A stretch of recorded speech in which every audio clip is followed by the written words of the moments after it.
So guys, the repair shop wants to charge me $250. So here's the thing, I've DIY'd it. I've done about 10 hours of research development, finding out what's wrong, why is it wrong, what can I do about it, and guys, I have figured it out. If you have no pressure, or when you release the wand, it starts to stall, I'm gonna show you what you need to do. If you're watching this, it's because your power washer either has no pressure whatsoever or very little, and then it starts to cut out the engine, or when the handle is not pulled, okay, it starts to stall out. With mine, if I don't have it where water's coming out of it, this engine just starts slowing way down. Let me show you how to fix it. First of all, things that you can do to fix it before you go buying a bunch of parts. First thing, make sure that your wand is not clogged, that your tip is not clogged.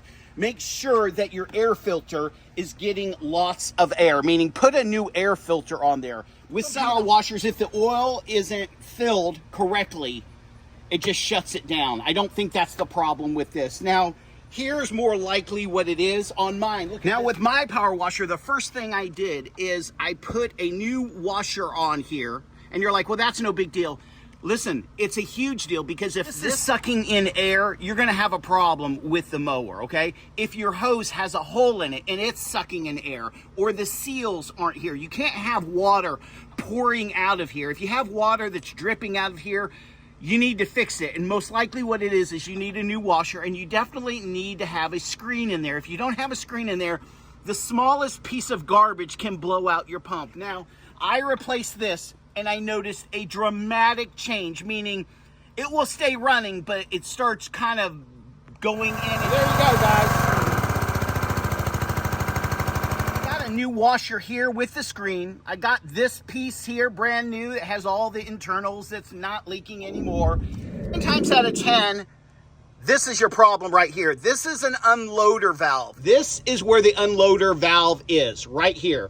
This was all janky. Inside there was all black. And what I've done is I've taken some gum out, jet spray carb choke, and here's all the pieces. This was completely black inside there, just garbagey, filled with junk.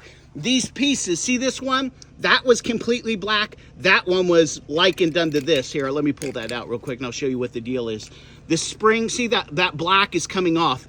This is copper, okay? So you can scrub this off or you can soak it off, okay? Here's my spring. This was completely just rusted through.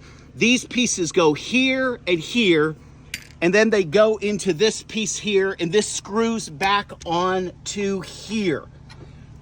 There's no way this was working, okay? So if you notice you have no pressure, or you notice that when you don't pull the trigger, it starts to stall, what you have is just a bunch of garbage on your unloader valve. Half of the unloader valve I have here, I've already cleaned it up really good.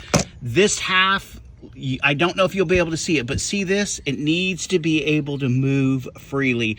If these washers are bad, you need to replace those. There's a kit I'll put in the description so you can replace those. You actually can replace these metal pieces here, these as well. This little piece here, I clean mine up with a little choke cleaner, so that's fine. And then I just need to clean inside here to make sure, because I can see a little bit of, see that white stuff way down deep in there? That's going to keep this from moving back and forth, opening and closing. It's like deposits from the water. What you do is get that out with some carb cleaner and a little brush that I have, and then this should work perfectly. These things don't break down. The washers give out. But again, with this piece right here, because this is always included in those kits, I'll put the kit. This can just, if this is totally black, you just need to soak this and scrub this. That's all you need to do and get it. That's just copper. You're not going to ruin it. See right there? All that needs to come off. You can already see some of that gunk going to the top there. See that white stuff right there kind of floating? That's the stuff that's going to keep this from opening and closing like it should.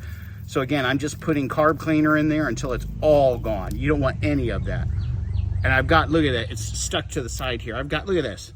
See that stuff? That's just nastiness. We got to get all that out of there. So I'm going to have to clean it 2 or 3 times so that valve can open, close, open, close. I'm going to put a little, way too much gear oil.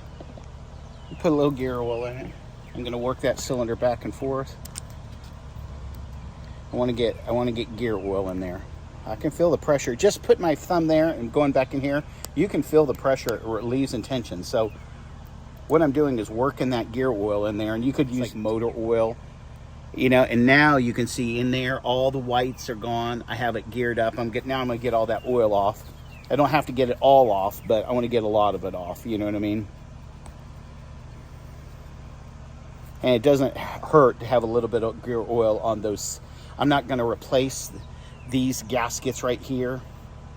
This one needs to be replaced, but I'm not going to do it. I'm just putting a little gear oil on there, and I think that is 1,000 times better than it was. We're going to put this back together. I already have one of these copper washers in here. I'm going to make sure it seats well. Then I'm going to put this one, and again, I have oil all over. I've already cleaned this out. Okay, so I'm going to go very slowly in here, so not to knock that off. I'm going to tighten this like this, up and down. If I tighten it up and down, that copper is not going to move. Now I can start to feel it tensioning. I'll have to tighten it up more once I get this entire thing back on there, but that's perfect. This should work flawlessly, no problems at all. All right, and guys, we're just tightening that back up. She's all clean. Again, in the description is a how to DIY rebuild kit. It's not that hard. Once you take this off, you'll understand the components. I mean, there really is nothing to this. Then we're going to tighten this up. And don't use vice grips like me. I'm being stupid because I'm too lazy to go to the shed and get my tool set.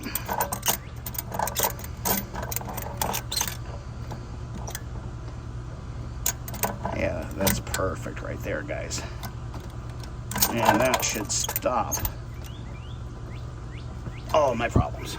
I'm going to turn it on. Ready? Yeah, before she was going in and out. She's cutting in, she's cutting out, she's cutting in, she's cutting out. That actually sounds really good.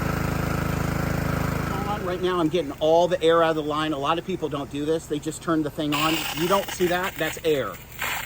Most people don't realize you want it before you turn your power washer on, get all the air, because there's air in your water hose, there's air in this spigot.